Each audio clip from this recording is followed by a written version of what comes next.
This is WORxK Global News, bringing you the stories shaping the future of work, leadership, and innovation. This week, we're unpacking a headline that's been echoing across the tech world. Will AI replace your job? The alarm bell was rung by Anthropic CEO Dario Amodei, who predicted that up to 50% of entry-level white-collar jobs could be automated in just 5 years.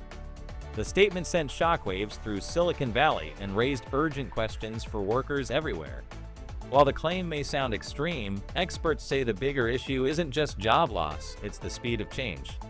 AI is moving faster than any tech shift we've seen before, transforming roles in months, not decades. But this isn't a one-sided story. As companies like Klarna have learned, replacing people too quickly can backfire. Human judgment, emotional intelligence, and creativity still matter, especially in areas where AI falls short. The takeaway: AI won't replace everyone, but the people who know how to use AI effectively will replace those who don't. Upskilling and strategic reskilling are becoming the new foundation for job security. This has been your AI and workforce update from WORxK Global News. Stay informed, stay adaptable, and lead the change. Don't just react to it.